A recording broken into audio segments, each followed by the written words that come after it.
said Alcoholics Anonymous has done slowly for me what booze did quickly. And it just clicked for me.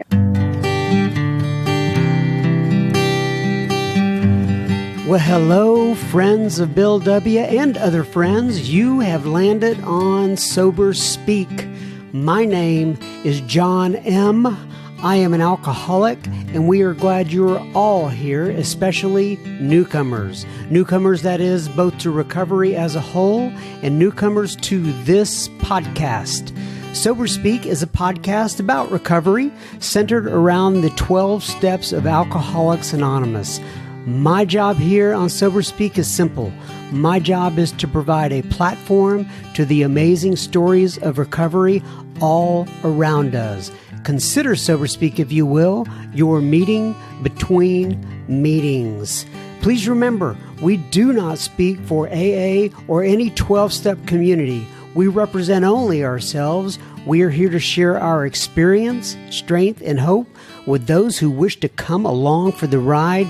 Take what you want and leave the rest at the curb for the trash man to pick up. Welcome to 2021. Ladies and gents, boys and girls, lords and ladies, that was the voice of my friend, Mr. Brian P. that you heard at the beginning of this episode, and you will be hearing so much more from him in just a moment, but first things first, here on this episode number 168 of Sober Speak. This episode is brought to you by Mark and Richard and David and Kurt and Terry and Todd and Bill. Do you know what Mark and Richard and David and Kurt and Terry and Todd and Bill did? Well, let me fill you in if you are new to the podcast. They went to our website, soberspeak.com. They clicked on the PayPal tab and they made a contribution. Thank you so much, Mark and Richard and David and Kurt and Terry and Todd and Bill. This episode is coming right out to you as per normal or as usual. We are going to let all the other folks listen in, but I really do appreciate your generosity. From my heart to yours, I so much appreciate it. This episode, I, John M., will be hosting. I will be chairing this meeting between meetings, and I am truly honored and privileged to serve all of you listening in. So let's take a seat, if you will, around this virtual table, and let's get started. If you are new to listening to this podcast, and we always get new listeners at the beginning of the year, just a reminder, you can find us on Apple Podcasts, formerly known as iTunes. You can find us on Google Podcasts, Spotify, Stitcher, Podbean, TuneIn, iHeartRadio, and wherever else you can listen to, and wherever else you listen to podcasts. Oh, also Amazon Music, and also I can't say this word loud, Alexa. If you have a Alexa device in your house like we do, you can just go up to that device and say, hey, play, how do you do it? You just go play Sober Speak podcast, and voila, it will appear in your very ears as you do that. And if you can't find any of that, you can't remember any of that, just go to our website, soberspeak.com, and links to all of the aforementioned is on the website. I realize that your time is valuable, and there are so many things you could be doing besides listening to my silly little podcast, and I so appreciate you tuning in. And once again, if you are new to the podcast here, we also, and I say we, it is a community. We have a super secret Facebook group, and I don't understand all the workings of Facebook, but when I say secret and super secret, by the way, super secret is the name that a listener named Dave came up with a couple 3 years ago, and he called it super secret, and we have stuck with that ever since. But we have a secret Facebook group, and all that means is you got to send me your email send me your email associated with your Facebook account to John, JOHN, at soberspeak.com, and we will get you invited into the group. Really, it's just to protect anonymity. We have all kinds of folks in there. You say, what, do I have to be an Alcoholics Anonymous to be in that super secret Facebook group, John? Well, no, you do not. We have tons of amazing, like-minded. Yes, we have friends at Bill W., but we have Al-Anon members, a lot of folks from other 12-step programs, and we have people that are just what they call sober curious nowadays. So if you want to be in that, just send me your email associated with your Facebook account. And my understanding, and you can look this up on Google or whatever browser you happen to use nowadays, but my understanding is that it's called secret because basically you can't find the group by searching for it. You have to be invited to it. And obviously we just want to protect people's anonymity. If you have la Instagram account and you would like to follow us, it is at SoberSpeak, all one word. And you can follow us on Twitter as well. I don't know a ton about Twitter, but we do have an account there, and it's at sober_speak.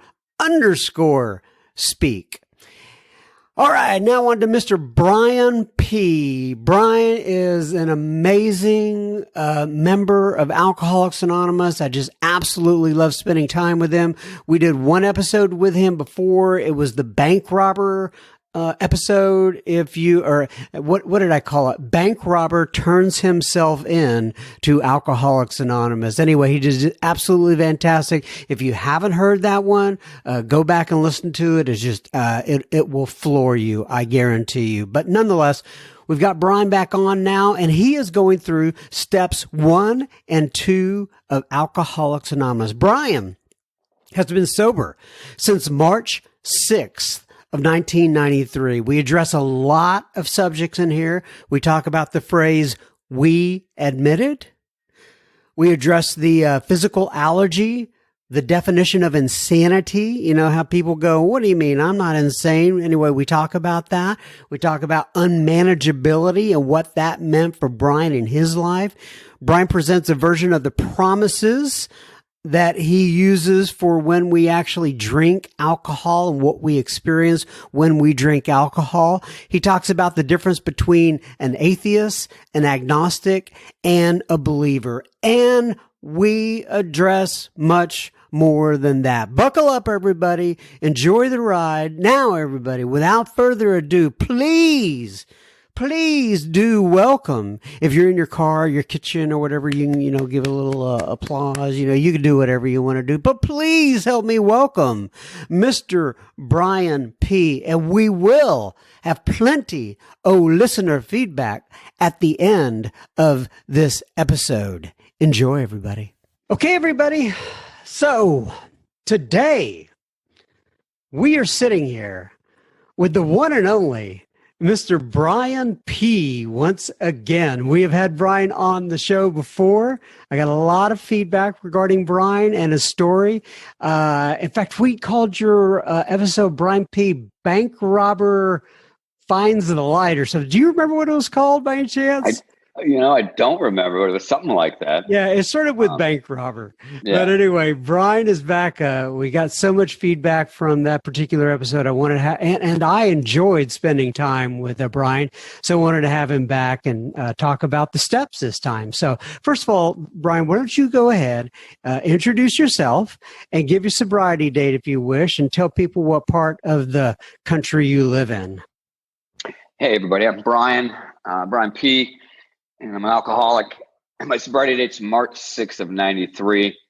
I currently live in Dallas, and my home group is the Smoking Gun Big Book Step Study on Oak Cliff.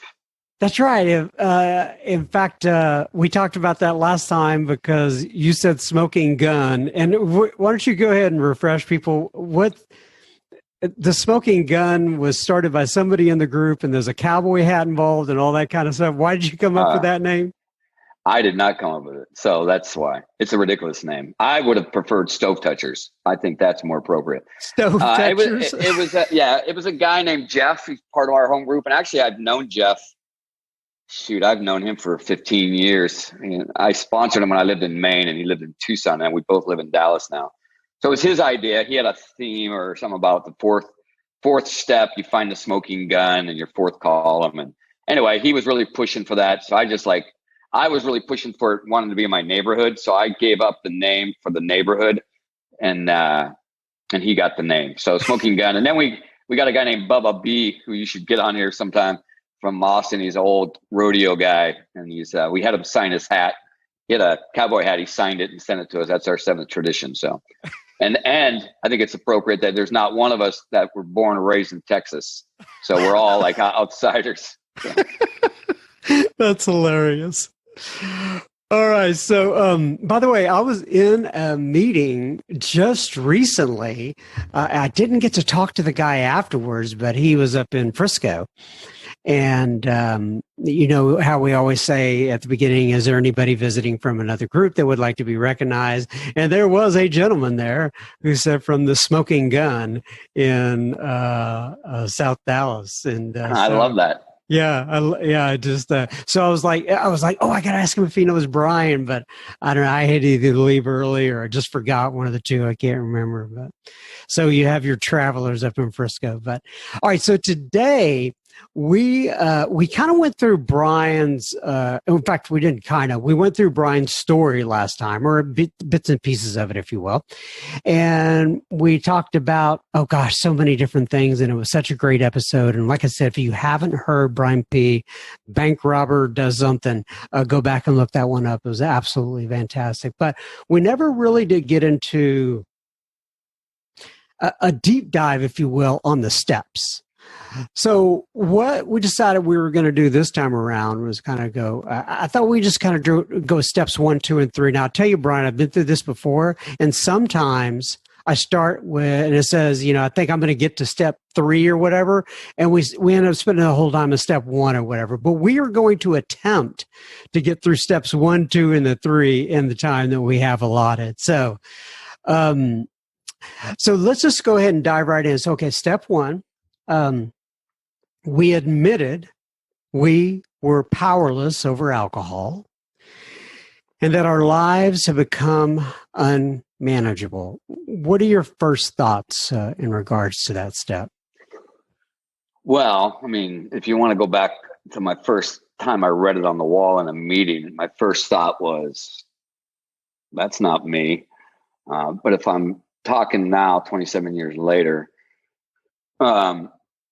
yeah, I mean, first off, my belief system, and thank God, I mean, I ended up drinking one more time, and then I got a sponsor who took me to the steps a lot slower out of the big book. And one of the things I learned, which is true for me, and I think it's true for all the men I've sponsored, is that the foundation of that step is really it's the catapult for everything I do in Alcoholics Anonymous. If I am not grounded firmly in that foundation, I'm never going to make the amends I need to make. I'm never going to do the activities that I need to do to stay sober, because I'm always going to believe that maybe I'm not powerless. Maybe I have some control. And, which is cemented in the fact that there's 51 pages of the big book, which are basically designed and dedicated to the first step, to like what my truth is. So when I look at step 1 today, and I always try to personalize it instead of say we admit it. I mean, I know they get we because it's like the accumulation of all the founders. But when I said I admitted, so we admitted we're powerless over alcohol, for me, the first thing I got to look at is the word admitted. And so I thought the word admitted meant I admit outwardly to you, like me to admit to you is. But if you look at the definition of admitted, or even if you went to a movie theater, which you can't right now because of COVID, but if you did and you got a movie ticket, it would say at the end of it, admit 1. And admitted in the first step means to let in, to let internally. So it doesn't really matter what I say to you. It's what's really true internally for me. So to let in that I'm truly powerless over alcohol is how I take the first piece of the step. So that's very interesting. I had never really thought about that myself, right? I've thought of admitting out loud, and I've never really thought of internalizing. And in fact, there's a lot of references in the book. It says, in essence, we had to admit to our innermost selves that we were alcoholic. And I guess that's part of where you're getting that from. Is that right? Yeah, that's the connection to it. I mean, I got it from just the language of someone saying it, but then when I read that piece in the book, it clicked and like, yes. Because really, what does it matter what I say to you or anything? What's really is when I'm alone by myself, what's my truth around alcohol? Like, what is my truth? Am I powerless? Is that true for me? And if I verbalize to you, I am, but internally, I think I'm not, or there's a piece of me that's hanging on, I'm never going to truly surrender to what this program requires me to surrender to, which is that I'm powerless and I need some power. It's that simple. For so long, for me, I can tell you, in my personal experience, I went in and out of AA for like 3 years. And even when I came in this last time, it's not that I couldn't say I was an alcoholic, but what I had a really rough time with was saying I was powerless over alcohol. And so to me, what you're talking about there and what my innermost thoughts were, like you just said, when I was by myself, my thoughts around alcohol, like I said, I could say I was alcoholic, but I really had a hard time saying, am I really powerless over this stuff? So that makes so much sense to me. Yeah. So and the truth is, I think that's a struggle for a lot of us, like, especially if we come at a different age, like I came in, of course, I was 30 when I got sober, but I had a lot of history of other substances. So my alcoholism was really hidden behind all the drama. I didn't rob banks to support an alcohol addiction or alcoholism. That's not the reality for me. And so I was hiding behind the drama. And until a man really just said, let's just examine your relationship with alcohol. Like, let's talk about that. And I took everything else and put it on the side and said, okay, so what is that? And so and the way he broke it down is the way the big book, which is we started with the body, because the powerlessness is in two ways, right? I mean, we admitted we're powerless over alcohol. It's like, okay, how am I powerless over alcohol? Today, I know I'm powerless over alcohol physically and mentally. Now, I walked into it not really knowing if I was even powerless, but as I started to examine my physical powerlessness, without even looking at anything else, just look at that and just put that on the table. It started to unravel for me some truth, which, and to be honest with you, and I think every alcoholic has this at time, like, what happened? I only wanted to have 2 or 3 or 4, or even when I lied and said, well, I want to get drunk tonight, but then I went way past drunk to blackout or to throwing up. I went way past the mark. Well, what happened? And thank God I had a really good sponsor who because I believed the lie that, well, I was choosing to continue to drink. And he brought up this idea, like, what if that's not true? Like, what if alcohol was choosing for you? And I was like, well, what do you mean? And then we started to examine the doctor's opinion, and they call it a phenomenon of craving, which to me, because I'm one of those logical guys, like, it needs to be more scientific than that. It can't be a phenomenon. It needs to be like, what is it? Now, Yale did a study years later and agreed or formulated the truth around Dr. Silkworth's, phenomena concept, because that was kind of cutting edge and new back in the 30s. And so for me, it all started with, like, do I have this phenomenon of craving? Well, what does that even mean? Well, it means that that my body processes liquor than non-alcoholics. And is that true for me? And so I started to examine, and what he did is he brought me back. He said, well, let's go to some times that you didn't want to drink as much. Like maybe you were at a wedding, or give me some examples. So I had to really find some times, and it's a lot harder with younger people because there's very few times that they're actually trying to control it. So you have to really be patient and say, well, let's find a time. And so he started asking me, was there any time that you had an intention of not drinking as much as you drank? Like you made a commitment to somebody or even internally. And so I started to examine that, and I didn't have a lot, but I had enough to really solidify this idea or this truth that, yeah, something happens to me when I put alcohol into my system. And the two times that were clear for me that was able, and now that I can see many other, but the two ones that stood out for me was when I was 28 and I just got done spending almost 6 years in prison, and it wasn't I couldn't drink, but if I got caught driving drunk, I would go back to prison. So there was no condition that I couldn't drink alcohol. It was just, you can't really get arrested for any kind of activities that would around that. And I would go into this bar, and again, I'm 28. I'm back living at my parents' house because I just got out of prison. I have a job, but I'm stressed out about my condition in life, and I have a lot of reasons to want to drink, right? And mainly, I'm just uncomfortable with my skin. But for me, it was always like this outward stuff. And so I would sit in the parking lot of this bar called Buddy's Bar and Grill. What was it called? It was called Buddy's Bar and Grill. It's Buddy's Bar and Grill. Yeah, and I mean, it was just like a sports bar, and my friend was a bartender there, and I knew and he was a good friend, and I could always get a little bit more added to the drink than I was ordering. But I remember having a conversation in the parking lot. I'm just going to have two, and then I'm going to go home and have dinner with my parents. I mean, and I did this more than once. I did this probably 20 times, but I remember the very first time that I really said, I'm just going to have, it's like 5 o'clock in the afternoon, and my parents are expecting me home at 6. And I walk into the bar and I say hi to my friend, and we're like talking about, it's good to see you, and catching up. And then I order vodka tonic, and I drink it, and it does exactly what I want it to do. It gives me a sense of ease and comfort, right? Everything starts to like melt off me. All the worries of the day start to go away. I can take a breath. I can finally breathe. And then I order my second, and that's going to be my limit. And then halfway through my second, I have a thought, which is I should probably have a burger and watch the game because maybe the game was on, or maybe I should just have some fries or order something. And of course, you can't sit at the bar while your food's waiting to be prepared and not order a third drink. Mm-hmm. And so then it would be the justification and the story. And then, of course, 2 leads to 3, leads to 4, leads to 6, leads to 9, to blackout or whatever. And I would do that over and over and wonder. And I would even drive home drunk, and I would, I got away with it every time. And I'd wake up and say, I got to stop making that. I got to stop like making those decisions. I need to stop it too. I got to stop changing my mind. Or the lie that I was telling myself was that I was changing my mind, because the idea that I had some abnormal reaction to alcohol wasn't even on my radar. It didn't seem like that was even a realm of possibility. And I don't think a lot of people have that. I mean, a lot of people think, yeah, I'm continuing to drink. I wanted to get drunk.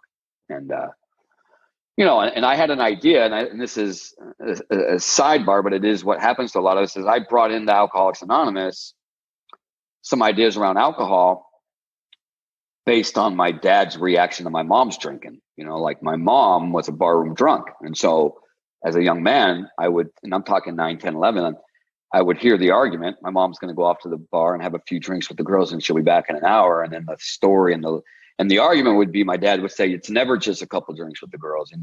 And then she would say, yes, it'll be just 2. I'll be back in an hour. And it would be a fight. And then, 3, 4 hours later, my dad's, fed me, put me to bed, read a book. And then he slams the door and leaves and drags her off a bar stool.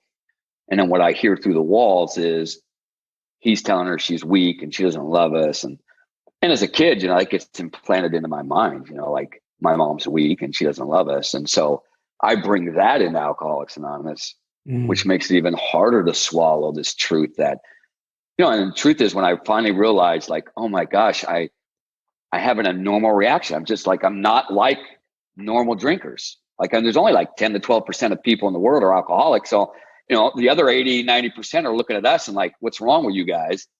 And I realized, like, it has nothing to do with willpower or love or, pulling myself together or getting a grip on life. It has everything to do with, I just process liquor differently. Like I just can't. And it was like a two-edged sword for me. It gave me relief because it put a piece of a puzzle together. Like, oh, that's why I would go to a wedding and people would say, don't get too drunk. And I would say, I'm not going to, with every intention of not trying to get too drunk. And then I'd end up too drunk and being a jerk, right? Or causing a scene. And people are judging me based on their reaction to alcohol, which is they could have, the truth is my dad couldn't drink like I could. He couldn't even make it. He couldn't force himself to do it. because his body wouldn't let him. Mm-hmm. You know, and so he's judging my drinking and my mom's drinking by his reaction to alcohol.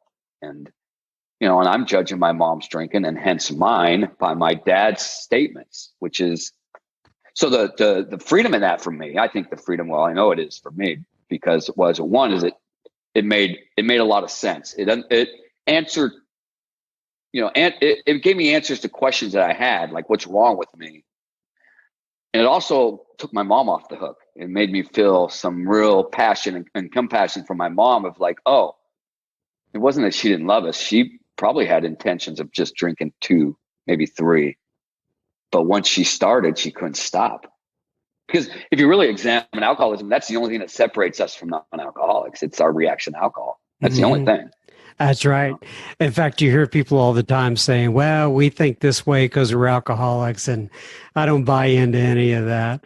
You know, the only difference is that when you and I had an issue, when we tried to solve that problem, alcohol was involved, but it's not like we have I don't really buy into that. There's all these earthlings out there and they all think normal. And then there's us alcoholics and we are, you know, somehow defective. All you got to do is turn on a CNN or Fox or something like that for about 10 minutes. And that's your normal thinking right there. Yeah. I don't buy it for a minute. Well, and I'll say something that's probably going to be controversial, but I can back it up later on. And I think what happens in AA is people will say, well, the main problem the alcoholic centers in his mind. And they'll actually say that. It says that. And I do these big book workshops. I'm like, yeah, actually the big book does not say that. It's transitions from the body to the mental, right? It's transitioning from the physical to the mental. And it does make a statement. You know, if the man never took the first drink, it would never set the cycle in motion. Therefore, the main problem of alcoholic centers in his mind, but it says centers in his mind rather than his body. And that's a whole different animal than the main alcoholic centers in his mind, because I'm a threefold illness kind of guy. I have alcoholism, which is body, mind, and spirit. And that statement on page 23 in the big book just says, therefore, the main problem centers in the mind rather than his body. And I do agree with that. In those two forms of powerlessness, mind and body, clearly the mind makes a decision and then the body takes over and runs with it. But that doesn't explain why we start drinking in the first place, which we can get into the unmanageability later. But so I've never been one to think that. I think people just think the way they think. Everybody has insecurities. Now, I think alcoholics may be overly sensitive and maybe more fear-based, but I can talk to people who aren't alcoholic who have the same fears and insecurities. You know, and in fact, a lot of people drink for the same reason we drink. You know, like if you go to any social activity, they call it social lubricant for a reason. You know, men and women, everybody drinks for effect. The problem with us is we have an abnormal reaction, and we basically trigger an abnormal reaction, which is, you know, we continue to drink. We have to drink more. Yeah, that's correct. Yeah, you know, and that line about therefore the problem centers in the mind. I mean, it's all about context, right? And that whole chapter is talking about as it relates to alcohol. And like you said, if you never took that first drink, we wouldn't have the problem in the first place. And so I'm with you on that. I completely get it. But if you go ahead. So I was going to say, in regards to the first step there, then we're talking about two different pieces to this. Number one is the physical part. I guess three if you include the spirit, right? But just there's a physical part and the mental part. Just to kind of why don't you try to sum that up for people? Because you're going to have people listening to this who are still trying to figure out, am I an alcoholic, right? And we've talked about a lot of different things there and references in the book and stuff. But if you could kind of sum up the physical allergy and then the mental obsession and then the spirit too, if you want to include that. Yeah. What does that mean when someone's looking at themselves? So when I'm looking at myself, the first thing is like, how do I react physically to alcohol, which I think is super important, right? Okay, yeah, that explains it. Okay, then am I powerless? Because I still believe the lie that I'm choosing to go into the liquor store, that I'm choosing to go to the bar, that it's my choice. And so understanding mental powerlessness is a lot harder for people. And if you read the context of the book, and for me, when you look at the second step, everything more about alcoholism, the whole chapter 3 is all dedicated to the mental powerlessness, this whole idea that we're insane around alcohol. In fact, most treatment centers, and I do work in the industry a little bit, most treatment centers will teach you about like denial, which there's never any denial. It's the two words that they use to describe my mental powerlessness is delusional and illusion. And they use it in more about alcoholism. And delusional is just a false psychotic belief. And the false psychotic belief is that I'm going to be able to control the amount I drink, even though I have empirical data that has proven I can't control it. I'm still going to believe that lie that it'll be different this time. And it may be, well, I got to switch from vodka to Jack Daniels, or I got to go to beer or wine, or whatever the lie we do to manufacture this idea that I can drink safely, because we don't want, or I didn't want to admit that I was mental powerless. And I didn't like the second step because they talk about the word insanity. And I was like, I was in prison with people who were insane. I'm like, I'm not insane. But in the context of my alcoholism and the decision-making around me walking into a bar or a liquor store, knowing that if I drink, I could go back to prison, that's insane. There's no other reason. You can't even explain. Like, if you go and drink, Brian, you'll go back to prison. And then the man walks right into the bar. Like, that's an insane thought. You can't. And so when I look about physical and mental, like, I have a body that can't process liquor correctly, and I got a mind that thinks it can. And that's a really sticking point. So I got a body that says I can't process it, but I got a mind that thinks it can. And that's in a precarious mental powerless situation. That means I have no power. And I had to look at that because I really struggled with this idea. Like, well, surely I was choosing to go to the bar, or I was choosing to go to liquors. And so there were times when I did have conditions on my drinking where I could not drink. I was told, you cannot drink alcohol for this period of time. And if you drink alcohol, you're going to go to prison if you get caught. So that's a legit, if you're a non-alcoholic and someone says to you, so if you're out there wondering if you're alcoholic, if you're a non-alcoholic and someone says, if you drink alcohol, you're going to lose your job, you're going to lose your wife, you're going to lose this, you just don't drink. Right. Because you have power over alcohol. You just wouldn't drink. Like, okay. The fact that I was told by my parole officer that I could not drink alcohol for 90 days because he wanted me in this IOP program. And I remember saying to him, like, I don't even know why. I don't have a problem with alcohol. And he said, okay, well, it's because it's an outpatient program and you have to be sober to be part of it. But since you don't have a problem with alcohol, going 90 days will not be a problem. And I remember him saying that, and I was super mad because it's logic that is really unescapable. Like, okay, if you really don't have a problem, have at it. Drink. Right. And I lasted, and this does come into the unmanageability, and we want to really tie the whole package to the deal, because again, there's the doctor's opinion in the first 43 pages of the big book. There's 51 pages dedicated to the foundation of this truth is, okay, I don't have a problem with alcohol, then I won't drink, and I last 30 days without drinking. And so what does that look like, 30 days without going to AA, without doing any step work, without anything, just 30 days of not drinking? That means not drinking, nothing, no substances in my body. I'm just completely sober. And here's how it's described internally from me. And I think if you're alcoholic and you're like wondering, and if you've ever tried to been sober for a period of time without any other thing, just straight sobriety, and this has happened to you in these emotions, these internal, then you may want to look at this. I start to get around week 2 or 3. First 2 weeks, I'm kind of good. I'm like excited. I'm a little cocky, like, yeah, I got this. I'm sleeping good. It's all good, And then around week 2, week 3, I start to get restless, irritable, and discontented. I start to get a little anxiety driven. I start to have some fears come into my life that seem overly powerful. I start to get restless. I start to get annoyed at everybody. I start, everything like sounds a little bit louder, and I'm a little bit on edge.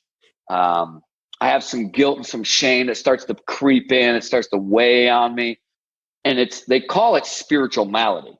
And if you really want to know where it says what the problem is, go to page 64, because it'll say, though we've been mentally and physically ill, we've been spiritually sick. And when the spiritual malady is overcome, we then straighten out mentally and physically. And so based on that statement, I know that my main problem centers in my spirit. And the unmanageability, see, the step is written like this. We admitted we're powerless over alcohol, and there's a dash, that our lives have become unmanageable. The way I used to read that was, my life is unmanageable because I'm alcoholic, and this is how it's unmanageable. I get DWIs, I get kicked out of college, I lose jobs, relationships. And that's not unmanageable. Those are just conditions. If you put enough booze into anybody, that's going to happen, right? I mean, if Mother Teresa drank the way I drank, those things are going to happen. It's not about managing. It's just what happens is I cannot manage being sober. I have a condition that when I'm sober is unbearable. So I have like two different allergies. I'm allergic to alcohol, right? The way my body processes. And I have an abnormal reaction to sobriety. I'm restless, irritable, I'm intense. I get twisted up. It's like twisting and twisting and twisting. And I just start to get to a place where I just have to drink. And I don't think I have to drink. I think I'm choosing to go into the bar, but I'm powerless over that. I'm going to drink. It's like the analogy, and then we'll maybe get into the second step. It's like this. If you drove your car off a bridge and you were trapped underwater, you would hold your breath for as long as you could hold your breath. But eventually, you're going to have to take a breath, right? And it's not like you think you're going to get oxygen. I mean, you're going to die. But what's making you take a breath is some internal condition that's making you do that. And it's the same with alcoholism. You give any alcoholic, and people will say, I could see it, that guy's going to drink any day now, because they're just so tense and they need relief. And so what Alcoholics Anonymous has brought is, this powerlessness gives me access to some power, and the power gives me relief. Now, I heard this was the best line, and I was newly sober, and I was on the other end of the steps, so it made a lot more sense. But he said, Alcoholics Anonymous has done slowly for me what booze did quickly. And it just clicked for me. And I remember asking, what do you mean by that? He says, well, go to the 9-step promises and read those a different way. And he read them in a way that was done this way, which I think made total sense to me. And I thought, yes, that's why I drink. Exactly. We're at the bottom of the 9th step at the end. It says, and everybody reads these in meetings, right? The promises, you hear them all the time. And it's at the very bottom, it says, we are going to know a new freedom. So he read it like this: when I drink alcohol, I know a new freedom and a new happiness. When I drink alcohol, I do not regret the past nor wish to shut the door on it. When I drink alcohol, I comprehend the word serenity and I know peace. When I drink alcohol, no matter how far down the scale I have gone, I can see how my experience can benefit others. When I drink alcohol, the feeling of uselessness and self-pity disappears. When I drink alcohol, you'll love this one, I lose interest in selfish things and gain interest in my fellows. I mean, come on, when we're drunk, everybody's our brother, right? When I drink alcohol, self-seeking slips away. When I drink alcohol, and this is it, my whole attitude and outlook upon life changes. When I drink alcohol, fear of people and of economic insecurity leaves me. When I drink alcohol, I intuitively know how to handle situations which used to baffle me. I suddenly realize that booze is doing for me what I cannot do for myself. And that is why I drink alcohol. And alcohol did that every time. It doesn't matter what was on the table. It doesn't matter how poor I was. It doesn't matter how full of fear I was. It doesn't matter how jammed up I was. Once I drank, everything, the puzzle came together. And I usually got about 10 to 15 minutes of that puzzle being good. And then alcohol would start taking over, and then I would lead down and I would start to unravel the puzzle. And the longer you're alcoholic, the shorter that relief becomes. I mean, it gets really maybe 3 to 5 minutes for some people, maybe a couple. Yeah.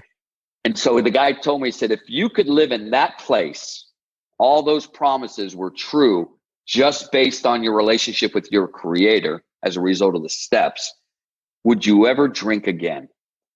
And why would I? And then the next promises right after that are the 10-step promises, which are the promises to the sanity being restored. And so just like it says on page 64, we straighten out spiritually, then we straighten out mentally. That's how those big promises unfold. And it's amazing. Let me do a little break here. We will be continuing our conversation with Brian P. in just a moment. Just a reminder, you're listening to Sober Speak. You can find us on the World Wide Web at soberspeak.com. There you can find approximately 160 or so other episodes you can listen to for free. You can also find the donate button on our website, which you can use if and only if the Spirit moves you to do such. Please keep in mind, this is a podcast funded by you, the listener. Sober Speak is a self-supporting organization through our own contributions. We are not allied with any sect, denomination, politics, organization, or institution. We do not wish to engage in any controversy, and there's plenty of that we could engage in if we wanted to. Neither endorse nor oppose any causes. All right, now back to Mr. Brian P. All right, so I love that version of the promises. All right, and that really makes a lot of sense. We've talked about admitted. We've talked about the definition of insanity. We've talked about manageability. Is there anything else you want to add into step one before we move on to step two, or do you think that you've covered what you wanted to cover? Yeah, no, I think we're good. I mean, I think it's, yeah. All right. So step two, came to believe. Oh man, sometimes I do it all the time, and it'll blank. I mean, came to believe that a power greater than ourselves could restore us to, once again, we're back to that word, could restore us to sanity. And a lot of people struggle with that word sanity and what it means. And wait a second, I'm not insane. What do you mean? Talk to me a little bit about that. Well, I think we talked about it more about alcoholism when I talked about delusion and illusion. When I was faced with this idea, so denial means to deny something I know is true. And delusion is a false psychotic belief, meaning I really believed I was not alcoholic. I really believed I was choosing to drink. I really believed, and the illusion is I see something that's not true. I'm looking at a blue wall and I say it's white. I mean, that's how I looked at my alcoholism. It seemed normal to me. So because I was pushed up against the word insanity because I had been around people who were legitimately insane and I was insulted by that. But my sponsor asked me, he said, what's the most insane thing you did? It was a setup question. And I remember thinking, oh, I got that. I said, I robbed a bank while I was waiting to go to trial for bank robbery. I said, that's insane. And he said, this is what he said. He just looked at me and I'm thinking, I got him. That's the most insane thing he's ever heard. He said, that's not insane. That's just stupid. He said, which insulted me, but really, if you want to look at the definition, then it probably was really stupid. But he said the most insane thing you ever did was, after having empirical data that you could not drink safely, that you would walk into a bar. And that's insane, that you're walking into a situation and you think it's going to be different. And like this idea that somehow it'll be different, or I'm insane that it's going to be the same. I'm just going to deal with it. Like, even to accept that consequence is insane. So is it right thinking, And so I didn't really struggle with the word insanity around that. I saw it because he said the only thing they're talking about in that step is around alcohol, around the mental powerlessness. They're not talking about anything else. They're not talking about, your choice in girlfriends or jobs. They're just talking about around alcohol. And so I set that aside because I understood, like, yes, around alcohol, I get that. What I struggled with was this, came to believe that a power greater than myself. And so I'm like, well, I know what that means. That means God. And I'm an atheist. And I've defended my decision or my choice or my belief system that there is no God. And now I'm faced with that, which is why We Agnostic, I think, is a beautiful chapter. So were you a dug-in atheist? Well, okay. In my mind, I was. But after examining the definition of atheist, agnostic, and believer, because that's really what you have. You either believe, agnostic, or you're an atheist. So those are only three options. There's not really much wiggle room. And so to believe I'm an atheist means that I can prove the non-existence of God, which I don't think is that anybody can prove it. And so then it was like, okay, so really what I found out is I was agnostic, right? The term that agnostic that I came to understand was like, you can't prove the existence or the non-existence of God. So I was in this, and which may be a true statement, but that's how I walked into step two. But the benefit of having a good first step experience was I didn't see any options. Like, I was clearly understood, like I was screwed. Like, I'm powerless physically and mentally, and I have a spiritual condition That's always going to put me back in that condition. And so I better find some power that can fix my spiritual malady, because the only thing that can fix the spiritual malady is a spiritual awakening. So I get that. And I understood that. Now, I remember saying to him, I don't really like the solution that AA has. I don't like it. And he said, okay. He said, but what does it matter if you like it or not? And I said, well, it doesn't matter anything. I'm just letting you know I don't like it. He said, duly noted. I'll let Bill know. Like, like, who cares, right? I mean, I was so defiant, but he said, let's examine this idea around power. Are you open to the possibility of the existence of a power greater than yourself? And when you ask somebody that question, and they've already, my case, I've already admitted I'm powerless and I need power, right? I mean, 51 pages, I get to a place where now I'm powerless. I need access to power, and I'm dug in around this. There's no power. And he says, are you open to the possibility? And I was like, yes. He said, so are you willing to believe that there's a power greater than yourself? Or do you believe that there's a power greater than yourself? I said, I'm willing to believe. And thank God in that chapter, that's really the question they asked, because if I had to believe before I could move on to the third step, I think out of just pure defiance, I would have dug in a little deeper, but given me that door to say, I'm willing to believe. And, and I've had the privilege and the honor of having many men invite me into their lives. And I think it's a very sacred relationship, sponsor-sponsee. And so I take it as such. And thank God that I have that understanding that I need to meet these guys where they're at, and though today at 27 years, the belief I have in God is it's not shattered. You can't remove it from me. Like, it's there. It is who I am. It's born out of two types of faith.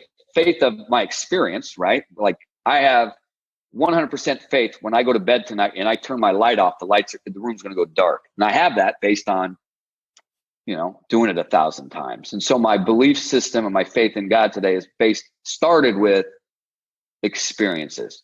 Now, people call blind faith or hope. You can call it whatever you want. My journey into it went from hope. Like, I hope there's something there because I need some power. Today, it's grounded in, because there's two types of faith, right? Experienced faith. And then there's you walk into it like, I hope something happens. And the one that really has the foundation for me. So what do you call that second type of faith? So you have experiential and... I think what I call hope or blind faith or whatever you want to call it, like, and I walked into it like that because my sponsor had a relationship with God and he started where I was at. And then he said he's 7 years sober and he's not there anymore. So I kind of believed in what he believed, or was willing to believe that would happen for me. You can call it hope. You can call it blind faith. You can call it faith for all I care about. All I know is it's kind of like you're on the edge of a cliff and there's a cloud bank and someone says, step off into that cloud and you'll be okay. But you don't know. For all you know, that's the end of the cliff. And you take the step hoping. So I don't really care what you call it. It's just beginning that. And I got to tell you, my journey to God has less to do with me going to the light as it has to do me running from the flames. I mean, that's just the truth. I didn't like come to Alcoholics Anonymous and have a relationship with my creator because I wanted a better relationship with God or with meet a girl or get a great job. It was literally, I'm powerless and I need power. And that's the power they say I need. And so I'm going to step into that. And I don't know what it's going to look like. And I have a lot of fear of what it's going to look like. And what I found out was this, and I think this is true for most of us. I would have said I had a problem with God because why? Well, my brother died of cancer when he was 7. I was molested when I was 10. I had all kinds of stories, right? So it wasn't that I had a problem with God. I had a problem with the concept of God that I had created. See, nobody created the concept. I created it myself. And maybe there was some stepping stones or some blocks that were put into place by other people or maybe some church I went to. But the reality was I built a concept of God and then I couldn't, it was never going to match up because it was a God that there was nothing ever bad should happen to me. And everything should be lollipops and sunflowers and, rainbows and unicorns. And that's just not life, right? And so if that's the concept I'm walking into, then it's going to be hard for me to really wrap my. And so I had to really set aside everything and say, my sponsor gave me this, and I don't know if it's controversial or not. It wasn't for me. He said, like, if you could have any concept of God, which is really my conception, what would it be? And it was really two for me. It was a non-judgmental, loving God. He said, well, why don't we start there? And if you really want to get down to it today, I believe it's even simpler. I think that it's just love. I think it's love. And it can get way more complicated, and you can read some really deep spiritual books. And not that I haven't dived into different areas, I'll dive into the pool of spirituality, and then I'll scramble to the shallow end just because it seems too overwhelming. But the reality is, it doesn't really matter, because everything to me is based in love, and which is the antithesis. It's the anti of what everyone's happening in the world today. Like everyone's split in different camps. But I'm thinking, is it possible for me to have unconditional love for my human beings? Is it possible that whatever you believe in is irrelevant to me, that I can love you? And that's the God that I've really wrapped my arms around. And that's the God that I can do business with. And it's not like, every once in a while you'll hear people say, well, you need a bigger God, which is a lie, because God is all encompassing. I just need a smaller me. Right. Smaller I am, the bigger God gets. And that's the nature of the steps, right? I mean, the 12 steps in nature are basically to reduce me to enlarge God. Because God's there. He's always been. I'm just clouded, with pomp and worship of other things, and, all these, calamities that have happened. I mean, the whole chapter explains exactly where I was at, So that's pretty much what it comes down to: more God and less me. And that's what the steps are all about. I mean, there's many different ways, as you know, to sum up the steps and what they're trying to achieve. But that would be one that I think we could all hang our hats on. Well, Brian, I knew this would happen. I should not even say what I'm going to be doing on the front end of an episode, because we didn't make it through 3, but that's okay. Because you know why? Hopefully we're both going to be alive for an extended period of time. And hopefully we're both going to be sober for an extended period of time. And we've got more than enough time to go through all those steps. Anything else you want to say about either steps 1 or 2 before we sign off here and pick it up some other time? No, I think that, I guess if you're a newcomer and you're listening to this amazing podcast by John, I would say that get a sponsor who has done the steps, and hopefully, it's someone that has an experience with the steps, and let them guide you through it, because I think that's the thing that helped me the most, of somebody really making it simplistic. And, I'm a big book guy, and I don't really venture too far out of the realm of that, but I think that having the guidance was perfect for me, because I just couldn't see what I couldn't see. And I think everything starts with step 1, based on that. Everything else I was willing to do based on this understanding that if I don't do that, I'm going to drink again. If I drink, I'm going to die. Like, that's the reality. So I really look forward to our future conversations, because I do as well, my friend. I told you after the first time we got finished doing that podcast, I just want to tell you that I felt personally overwhelmed. I absolutely loved it. I went to my wife immediately and told her how much I had just absolutely enjoyed our time together.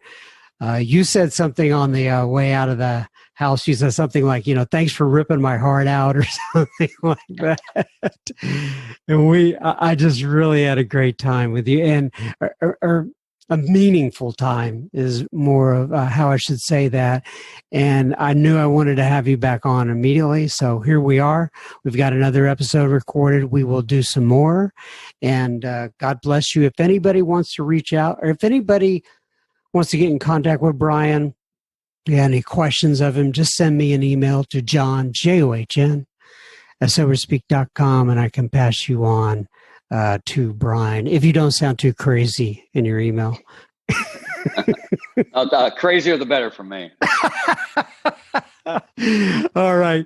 I'm going to wrap it up here with page 164 from the Big Book, my friend. It says, Abandon yourself to God as you understand God. We just talked about that. Admit your faults to Him and to your fellows. Clear away the wreckage of your past. Give freely of what you find and join us. We shall be with you in the fellowship of the Spirit, and you will surely meet some of us, like me and Mr. Brian P., as you trudge the road of happy destiny. May God bless you and keep you until then. Keep coming back. It works if you work it. Thank you again, Brian. I appreciate it. Thank you, my friend. Look forward to it. Muchas gracias, Mr. Brian P. Now, remember now, folks out there, if you're listening to this, we do not want you sharing gossip, but do take time to share this episode with a friend and or a family member. If that impacted you, it may be just what they need today. Now, on to a little bit of a listener feedback. Mark writes in and he says, Dear John, I have been a regular listener to Sober Speak for a year and a half and have been meaning to write a message to you for a long time. Thank you, in all big capital letters and praying hands, for the work you do to create this podcast. Your message of strength and hope are a highlight to my Saturday morning walk each week. Without fail, on each podcast, there is a line or two that causes me to literally stop, pause, and catch my breath. Your speaker will share an insight that will give me goosebumps because their wisdom has struck such a personal nerve for me. I love your humor, honesty, and humility, including your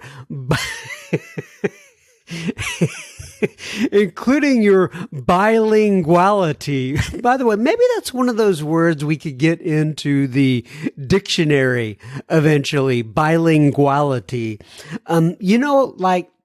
Like I remember Madonna back in the day, and there were all the, what they called the Madonna wannabes. Well, and then finally the word wannabe got into the dictionary. Maybe if we use bilinguality enough, we can actually get that in the dictionary. But anyway, Mark continues on.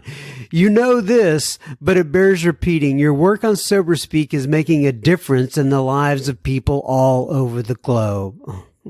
I am so very grateful to have found you and the Sober Speak community. My only wish would be is if you could squeeze in a second episode each week, but I know you have a day job and don't want to be greedy. Peace and love, Mark A. in Hockenson,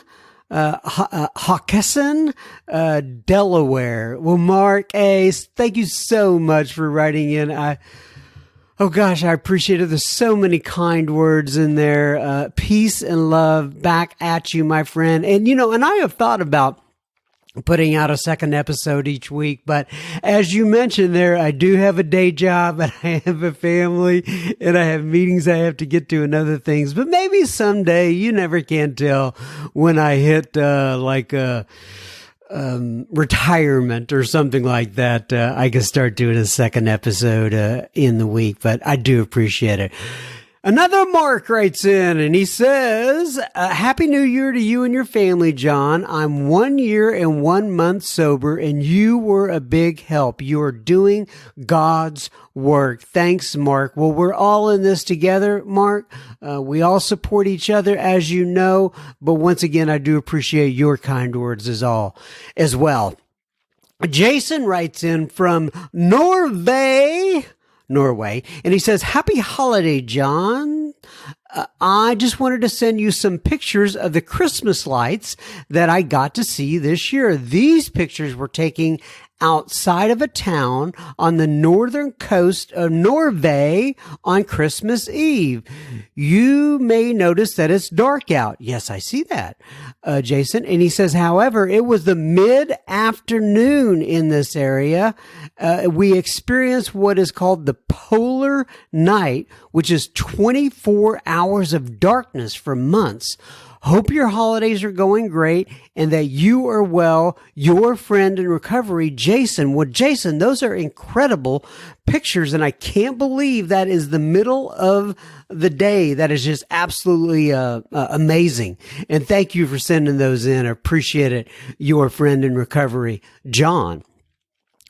Richard writes in and he says, John, my name is Richard J.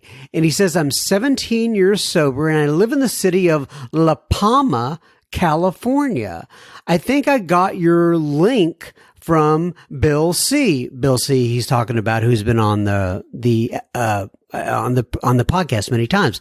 He says, your show and interviews of sober meetings is great. I usually listen to them during my walks or long drives to work. John, you are helping so many people with this project, and I want to help keep it going. In gratitude, Richard J. Well, Richard J., God bless you.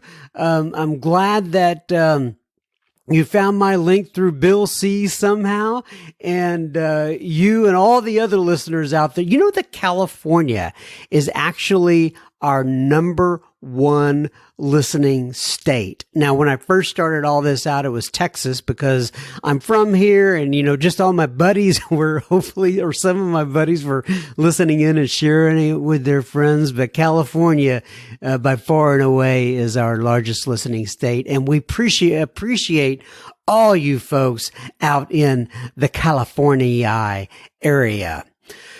Bill H. writes in, he says, hey, John, my brother told me about your podcast. We are in Omaha, Nebraska. I've been sober since September 24th, 2006. My very first meeting was in a funky place called Fox Hall. He says, COVID is a real bear, but I have found my meetings have increased so much. I go to about 6 meetings a week now, which is more than double what I used to. Zoom has been a blessing, and my brother, who is not in recovery from drugs or alcohol, he just loves recovery talk. Turn me on to your podcast. Thank you for doing it. It means a lot these days. Peace, Bill H. Well, God bless you, Bill, and God bless your brother. That's fantastic. When I first started this, I had no idea that people would be tuning in that were not in recovery at all. But apparently there are recovery talk fans, and I'm glad we can fill that particular need. Another Bill writes in. This is Bill L, not Bill H. And Bill L, by the way, this is what would you call this? A Bill-orama? A Bill-orama? A Bill-omania? A Bill Fest? A Bill O-Fest? I don't know what you call it. But anyway, it's a lot of bills. And Bill L says, thank you so much for what you're doing. It's refreshing. And I have started from episode number 1. Well, my goodness, Bill, you have a lot of catching up to do, but I'm so glad that you are enjoying these various episodes. And I just want to say thank you again to all the guests that come in here and spend time with me. And they are vulnerable. They put their stories out there, much like Brian P. that you just heard. And this is what we're in it's what this is all about, right? One giant community. We all help each other. And you notice that when you share and you hear these stories, people start thinking about their own stories and what has gone on in their lives. And we also all become more vulnerable. And, we realize we're not living these Facebook lives or these Instagram lives where everything is perfect sometimes. And we're all in this together. Anyway. Love you guys. That's another week. As I always say, I'm taking this 1 week at a time. I will most likely be back next week, but keep coming back, folks. It works if you work it. It truly does.